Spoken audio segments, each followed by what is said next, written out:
In conversation with Noothan Rao on Inspire this evening, we are talking about graphotherapy art analysis because Noothan Rao is a counselor as well. She does a lot, combines a lot.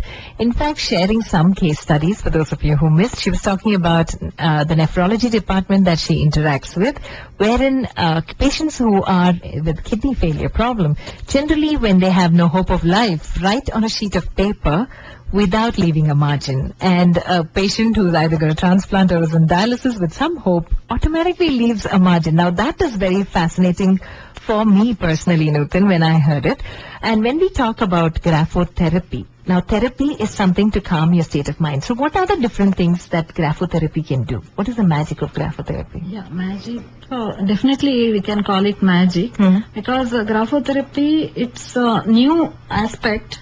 It's a lot of research is going on, and I give graphotherapy to many people, whoever is willing to do it, willing to write. And my personal case study, like one Parkinson patient, her hand tremor that stopped after graphotherapy, and another sugar diabetes patient, his sugar level came down from 292 to 152. With handwriting? Yeah, with graphotherapy. Okay. And another lady who had nephrotic syndrome, her creatinine level was more than 1.9 and it came down to 1.4. Doctor said medicine is not required. So there are a lot of amazing results like this. And personally, my acidity problem, that is gone. Like for past 4 years, I don't experience that. And it works with many other, like psychosomatic disease, that is most common. And this works very well because root cause of any illness is brain. So if you work there, definitely your illness gets treated. For those of you tuned in late, our guest in the studio is Noothan Rao. Noothan Rao is today a graphotherapist. She's done a lot. An astrologer, graphotherapist, art analyst, handwriting analyst, also a counselor. Doing research at St. John's on health and handwriting was what fascinated me when I met her. And the case studies that she's been telling us about Department of Nephrology, and she moved on to say how even youngsters with their handwriting can tell a lot about what's going on in their mind. So welcome back, Noothan. And talking about your case studies, any other interesting case studies that you'd like to share? Because today, handwriting is a dying art. Yes. In fact, recently they say handwriting is almost dying because today nobody writes. Most of us are online and we just key in whatever we have to. So what do you think as a graphotherapist? Yeah, see, handwriting means basically you'll be holding pen with your thumb. Yes. So thumb, if you see acupressure point, in the thumb it is brain and pituitary gland. By pressing that, you will be activating that. That is how it works actually. It works with your brain and pituitary gland, which is the master gland. So, but if you observe our old customs and tradition, activating thumb was there, like Rangoli and beads turning, Japamala or Rosary or Tasbih. Every religion had that. And that crochet, knitting, all those things. So you have to activate your thumb. And if you observe poets and writers, they live long. For example, recently Venkata who turned 100. So you can observe writers and poets, they live long and healthy and all. So that's why writing is important.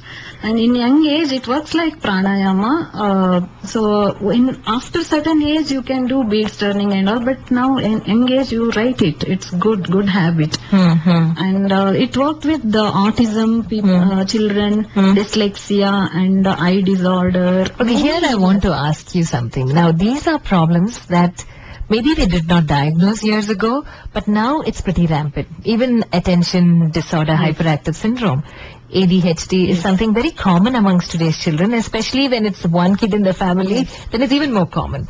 Can our tradition, your analysis, give us an answer to why it's so rampant today? Yes, if you observe, see, in olden days, when kids are born, it is touch, mostly kinesthetic teaching. You know, hold their hand and make them walk, and hold their hand and make them write, and pronounce. Repeatedly make them write on that and pronounce. Correct. So then touch and auditory develops. When they listen stories, they have to do, recite sloka and other things, tables and all. So that is auditory development. When they go to school, then visual development starts. They see their, rhinoceros means like this, the chart they see. But nowadays it is not like that. Immediately when they are born, they start watching TV. So visually, forcibly visual development starts. Even teaching also, it is visual. In the book they start writing the strokes. They get that confusion, this side or that side. That is why B they write ulta or the D they write ulta. And it's been called dyslexia and all. Basically the writing habit which is being taught, it's not right. In olden days there were grandparents or one or the other person who dedicated their time to teach children. But now nuclear family, they don't have parents, they don't have time for that. That is why these problems started. And we are actually, if you don't have time, then send them to us, like experts. We'll make them write in a proper way. The repeatedly slate only we give. Okay, to small children. Yes. Okay, so you said autistic and dyslexia also. So what exactly is the magic of graphotherapy? What exactly do you do with graphotherapy that you can change so much in a person? See, dyslexia is different, but autism, you need to know what is autism. It is a connection with people will be missing. That emotion part, that will be missing. If you observe their handwriting, there won't be any pressure at all.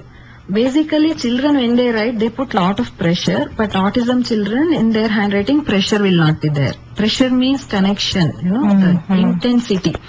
So we ask them to write heavily and make them write that, and within a month that eye contact has come with the child.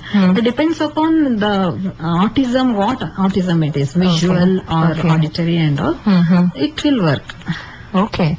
And now when you talk about senior people, they already have a set handwriting, Noothan. So how does graphotherapy help there? Because where do you start? You start from the basic strokes again? Basic strokes. Later it goes to affirmations like I'm healthy, happy, positive. Initially they have to change their handwriting. Otherwise, these affirmations won't help there. If they have all the negatives, mostly thinking negative, and they have a lot of rigidity. Like yesterday, 8 o'clock I had breakfast, today also. When they don't get that, they get that acidity or sugar problem and all. So we make them flexible. Okay. So by writing, we give their few, the mistakes only. They get irritated, but they have to come out of that. Okay. There's few interesting case studies wherein one person came with, she wanted to commit suicide, killing her 2 children. She's from well-to-do family. She couldn't write letter J as we expected, She felt like throwing the pen. So then we concentrated. We came to know that's the area where she has issue. Letter J is for relationship. Oh, So then we asked her to write only 2 lines and give break and like that. Then when she got that hold, her tendency gone. Suicide tendency is gone. And another person who couldn't write letter R, where that inferiority complex stroke was there, and when it is removed, her creatinine level came down. Kidney failure, if that you can heal your life book from Louis L. Hay, you can read the inferiority complex or humiliation lifelong if you face, it leads to kidney problem, kidney failure. So her handwriting had that inferiority complex. And that you found out with the letter R? Yeah, it showed in letter R mostly. And when she came to letter R, she got stuck up. It was difficult for her to write. Okay. And when she wrote, she came out of that problem. Oh, so therapy is you go to those specific alphabets, finding out what exactly, just talking to them. So it involves a lot of counseling as well. Yes, it involves both counseling and therapy. Basically, it works if they write. If they give reasons and if they don't write, it won't work. But it is unlike medicinal where side effect is there, here no side effects and more effective. It works with on root cause. Okay. not on symptoms. See, kidney fail, like they work on transplantation or whatever. Dialysis. But here root cause, if they don't treat the root cause, what happens? The transplanted kidney also will be failed within few years. That also will go. But here it works with root cause, subconscious mind. Their thinking should change. Otherwise, it's waste. Whatever medicine they are taking, it won't work.